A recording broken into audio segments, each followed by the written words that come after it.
Okay, Assalamualaikum warahmatullahi wabarakatuh. Hello everyone. We are from group 6 of Psychology in Education.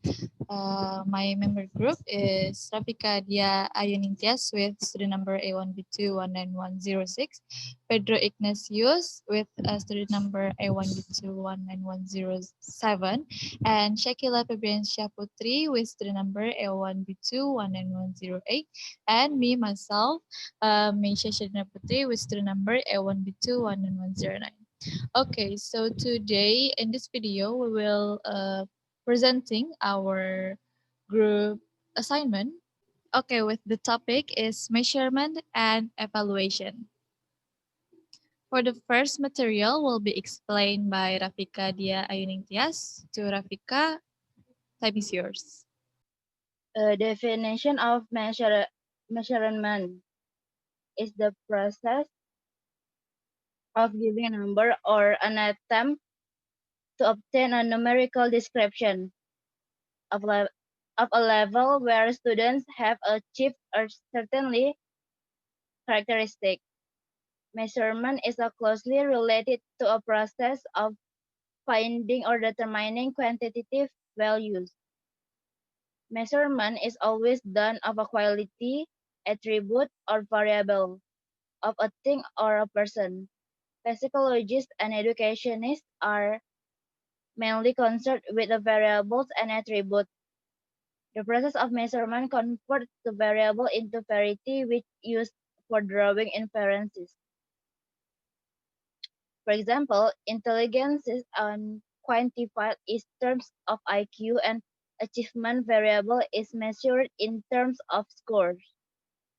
Measurements refer to the process by which the attributes or dimension of some physical object are determined when used in the context of learning. It refers to applying a standard scale of measuring device to an object, a series of objects, an event or condition according to practice accepted by those who are skilled in the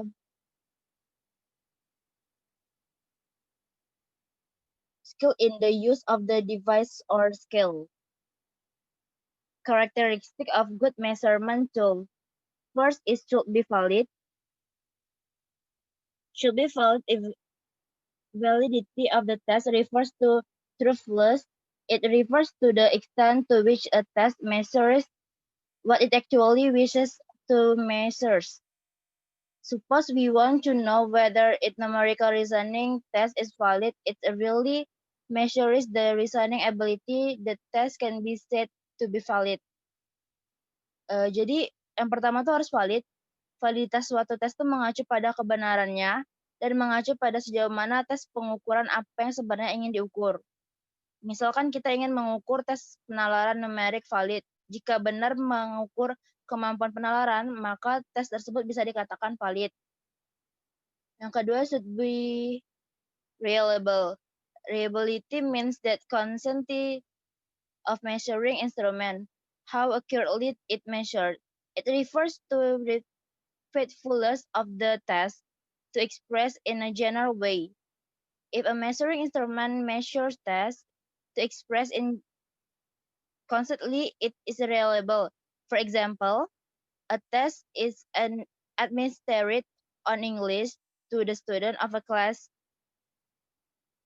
5 in the test, RAM score 50. After a few days, the same test is administered and RAM score is 50. Here's the test is reliable because there's a consistency in the result.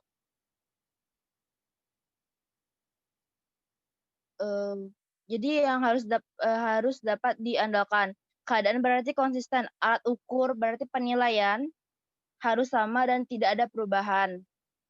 Yang ketiga, should be objective. Should be objective of a test refers to two aspects. First aspect is item objectivity. The second one is scoring objectivity. Item objectivity, we mean that the items of the test must need defined a single answer. If the answer is scored by different examiner, the marks will not vary. Ambiguous question, lack of proper direction, double barreled question, question with double negative, essay type question must be avoided because they lack objective. By objective of scoring, we mean that by whose worm score that test will fetch the same score.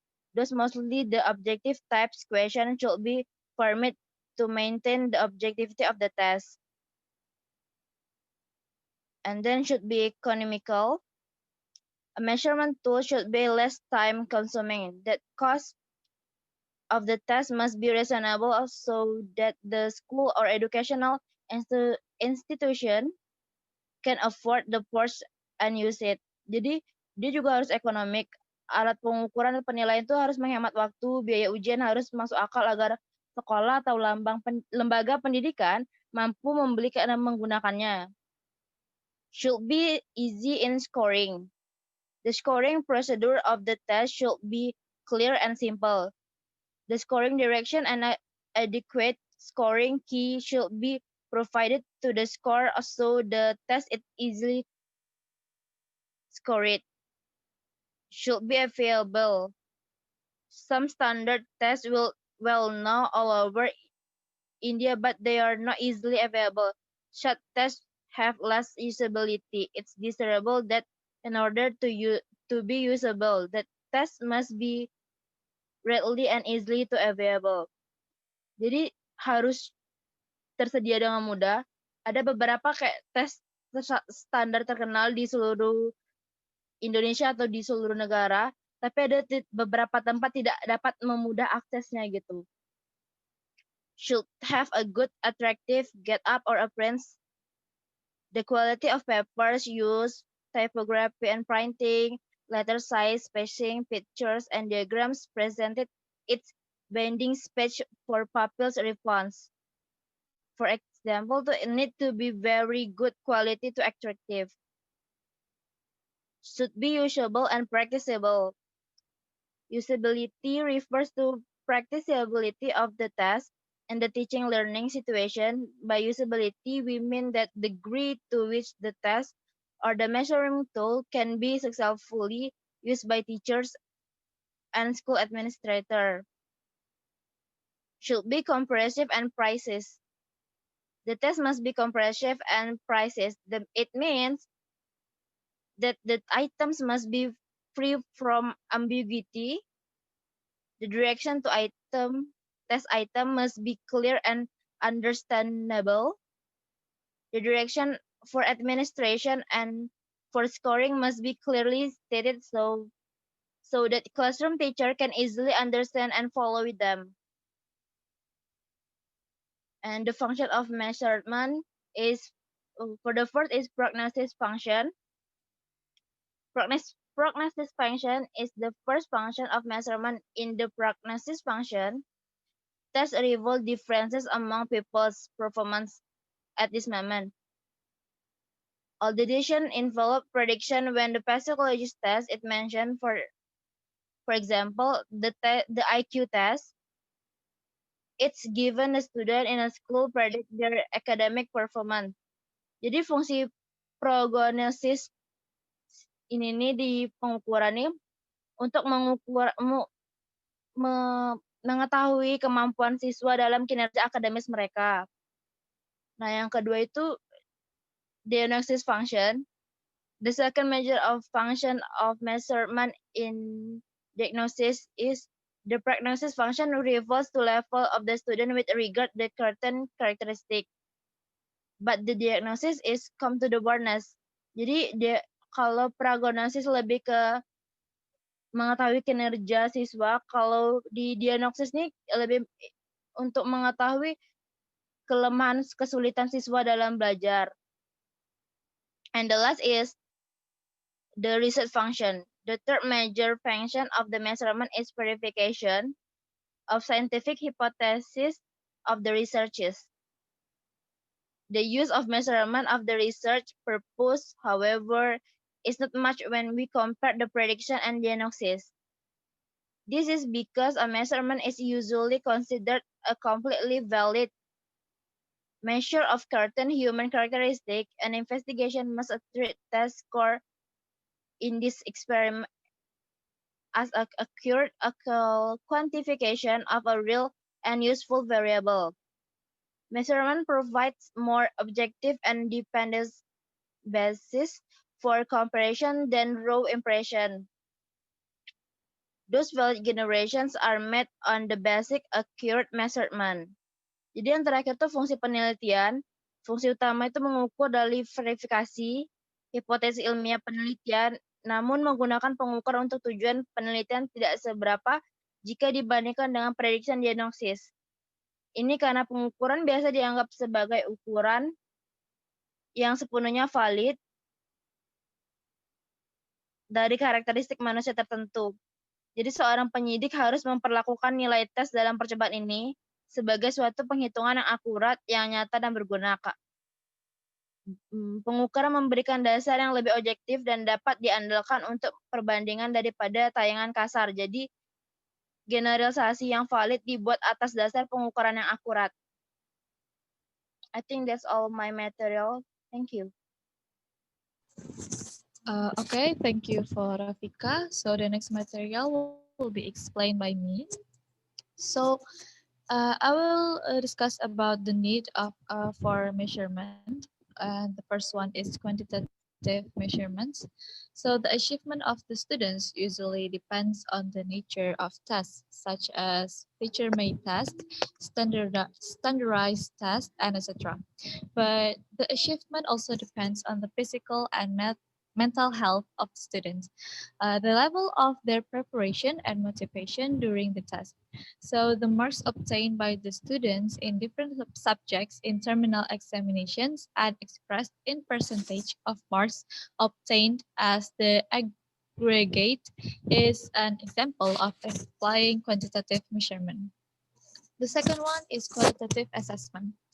The qualitative assessment description implies observation by teachers and records maintained by them pertaining to various facets of students' personality and performance in the school. The systematic record of statement by teachers about the special achievement or exceptional ability in non-scholastic area or exceptional behavior of students is one of the illustrations of the qualitative assessment description. The third one is teachers' opinion. Teachers form opinions about the students on the basis of conclusions drawn by them from quantitative measures and a qualitative description of the behavior of students. The opinion of a teacher arrived at on the basis of qualitative and quantitative measurement gives a comprehensive picture of the student's progress. The next one is, next slide, please.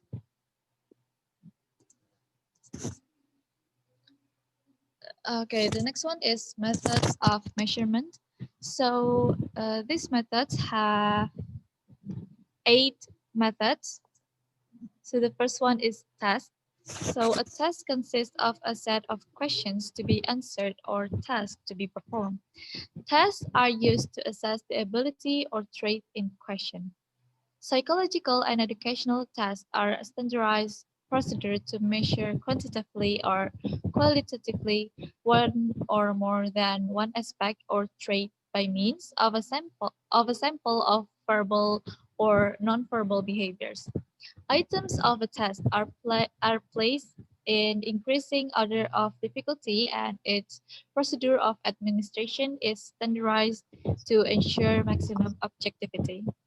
And the psychological tests are used to know the ability of the students to diagnose the weakness, to predict the future progress, and to provide educational and vocational guidance. And the different types of tests are achievement tests, intelligence test, attitude test, aptitude test, personality test, and creativity test. The second one is inventories. Different inventories are used for different traits. Interest inventories are used to measure interest. Personality inventories are used to measure certain traits on personality. The third one is observation. So there are certain traits like honesty, punctuality, persistence, truthfulness, and etc., which can hardly be measured objectively via tests. So here, observation is an important technique of measurement. The observation may be participant observation or non-participant observation for accurate and scientific observation. One may use observation schedule and other instruments. The fourth one is interview. So interview is a face-to-face interaction between one interviewee viewer and one interviewer or more than one interviewers. And there are certain things which an individual does not want to express and they can be only assessed through interviews. And the interview schedules may be used and the interviewer through a better personal support and in congenial atmosphere can succeed to bring out the inner feelings of the interviewee through carefully planned interviews. The fifth one is checklist. A checklist consists of a series of items which needs response from the respondent. The presence or absence of an item may be indicated by yes or no. And then checklists are popularly employed for appraisal of studies, school buildings, textbooks, outcomes, instructional procedures, and etc. The sixth one is rating scales. Psychological traits are a relative concept, so it is very difficult to make watertight compartments between them. Sometimes the degree of a trait is necessary on the part of the rater. Rating scale is used to evaluate personal and social conduct of the learner. And the seventh one is attitude scale. Attitude refers to the bent of mind or feelings of an individual towards an object, an idea, an institution, a belief, a subject, or even a person. Attitude scales are used to measure this trait objectively with accuracy. The last one is projective techniques. Projective techniques are very ambiguous and subjective in nature. Through projective techniques, the subconscious and preconscious mind of an individual is refined. For example, with the help of thematic perception tests, or we can call it TAT, we measure the personality of individuals. Okay, and the next one is, next slide, please.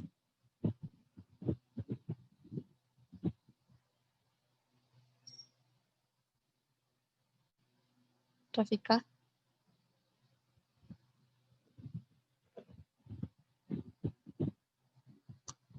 Okay, the next one is about evaluation.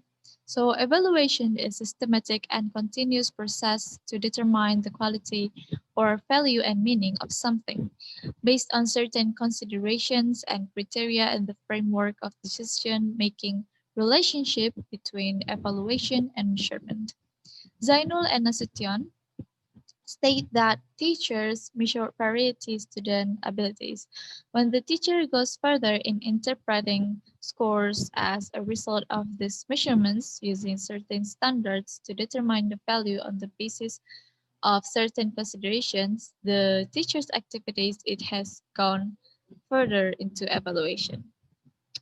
And then the next one. So Marcel said there are three main things. The first one, the direct results of learning efforts. The second one, transfers as a result of learning. And the third one is the learning process itself. I think that's all the material from me. The next material will be continued by my friend. Thank you.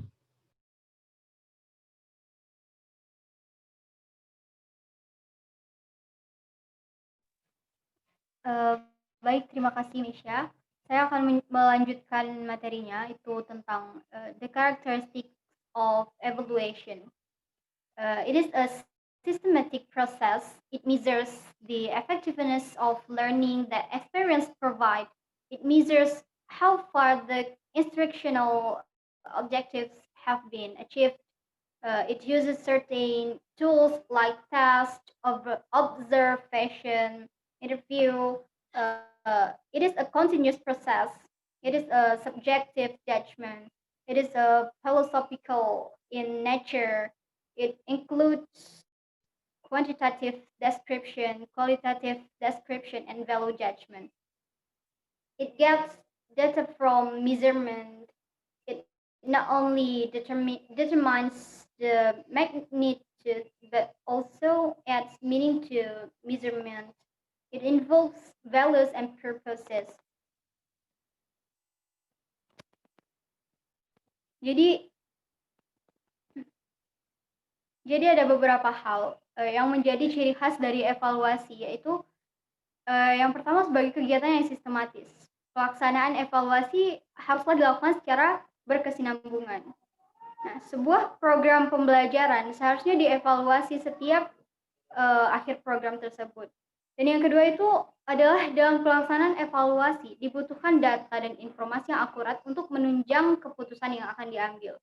Nah, asumsi-asumsi itu pun menjadi prasangka, bukan merupakan landasan untuk mengambil keputusan dalam evaluasi. Dan yang ketiga itu adalah kegiatan evaluasi. Nah, dalam pendidikan tidak pernah terlepas dari tujuan-tujuan pembelajaran yang telah ditetapkan sebelumnya. Karena itulah pendekatan-pendekatan itu banyak dilakukan yang untuk mengevaluasi pembelajaran. Baik, yang selanjutnya itu adalah the main function of evaluation. Yang pertama itu adalah formatif, yaitu evaluasi dapat memberikan umpan balik bagi guru sebagai dasar untuk memperbaiki proses belajar mengajar dan mengadakan program remedial bagi siswa yang belum menguasai sepenuhnya materi yang dipelajari. Dan yang kedua itu adalah summative, yaitu dapat mengetahui tingkat penguasaan siswa terhadap materi pelajaran, menentukan angka nilai sebagai bahan keputusan kenaikan kelas dan laporan perkembangan belajar siswa, serta dapat meningkatkan motivasi belajar siswa. Selanjutnya itu adalah diagnostik, yaitu dapat mengetahui latar belakang siswa seperti psikologis, fisik, dan lingkungan yang mengalami kesulitan belajar. Dan yang terakhir itu adalah seleksi dan penempatan, yaitu hasil evaluasi dapat dijadikan dasar untuk menyeleksi dan menempatkan siswa sesuai dengan minat dan kemampuannya.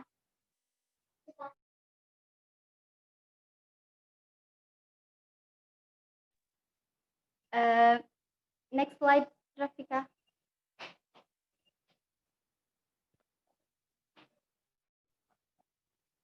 Selanjutnya itu adalah the objectives of evaluation in learning. Yang pertama itu adalah to improve, perfect, and develop teaching and learning programs.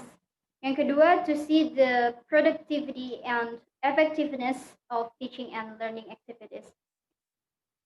Yang ketiga adalah to identify difficulties what students face during learning activities and finding solutions.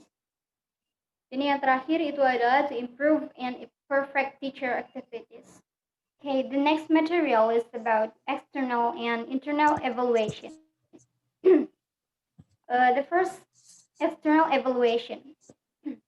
The evaluation procedure in which the evaluators or examiners are invited from outside is called external evaluation. The teachers who are teaching a particular group of students are not involved in the evaluation of their students. External evaluation includes all board examinations, which are conducted by experts from outside. Annual examinations in school in which paper comes from outside and not set out by the teachers of the same school. The significance of external evaluation is that it eliminates the element of bias from the evaluation system. This is evaluation that is carried out by someone who is or was not directly involved in the development or operation of the system being evaluated, by someone from out with the project team.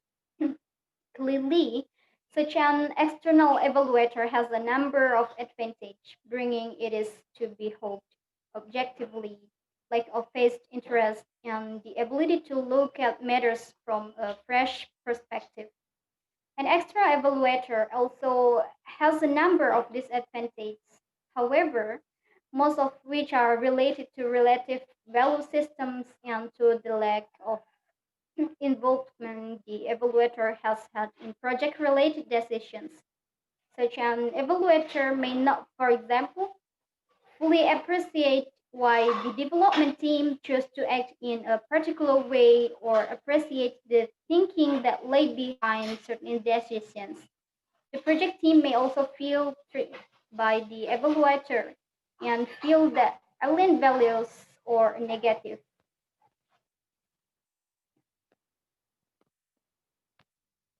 I think that's all from me.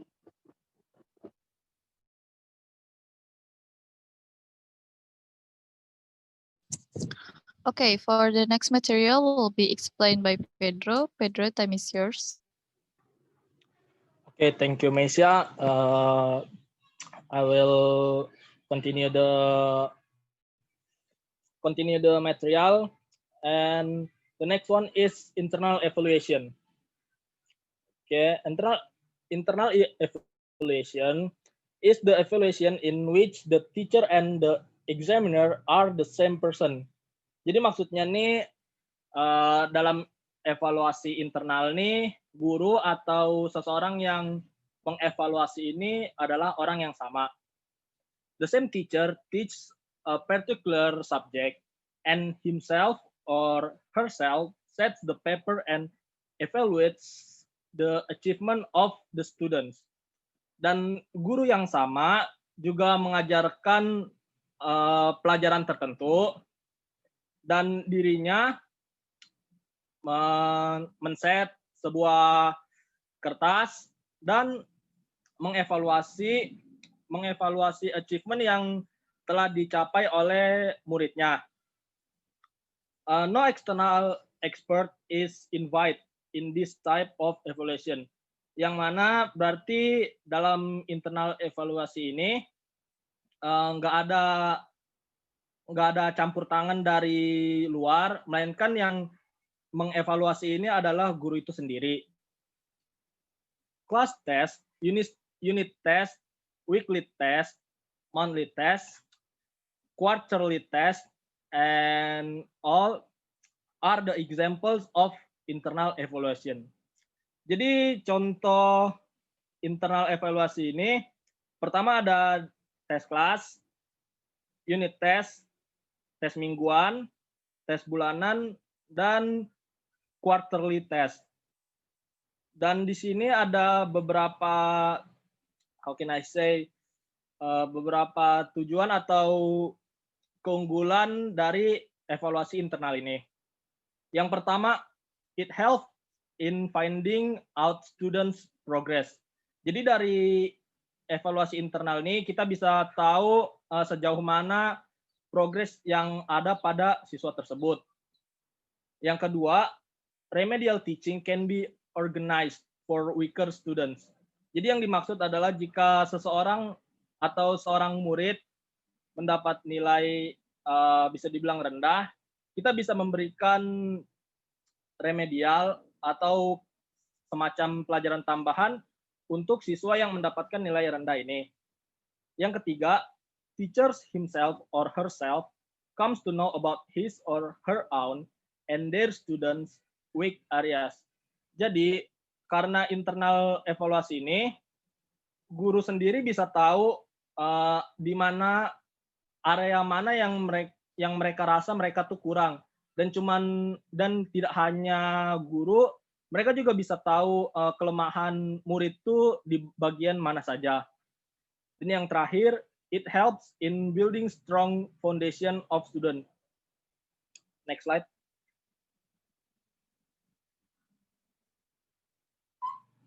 Okay. The next is the word of measurement. The word measurement, as it applies to education, is not substantially different from when it's used in any other field. Jadi measurement ini atau bisa dibilang pengukuran, kalau misalnya ditempatkan pada education atau pendidikan, itu tuh maknanya tuh tidak gimana ya? Tidak berbeda jauh ketika pengukuran ini dipakai dalam bidang yang lain. It simply means determining the attributes or dimension of an object, skill, or knowledge. We use common objects in the physical world to measure, such as tape measures, scales, and meters. These measurement tools are held to standards and can be used to obtain reliable results. When used properly, they accurately gather data for educators and administrators. Next up. Okay. Some standard measurement in education are raw scores, percentile ranks, and standard scores.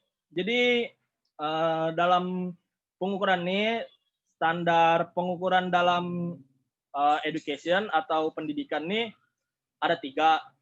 Pertama nilai nilai asli atau nilai yang belum diubah.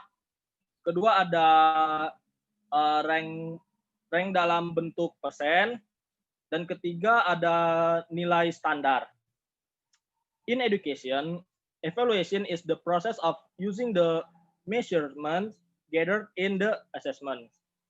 Teachers use this information to judge the relationship between what was intended by the instruction and what was learned. They evaluate the information gathered to determine what students know and understand, how far they have progressed, and how their scores and progress compared to those of other students. I think that's all. Thank you. Okay, thank you for Pedro for the explanation. I think that's all from our group presentation. Thank you for watching. Goodbye.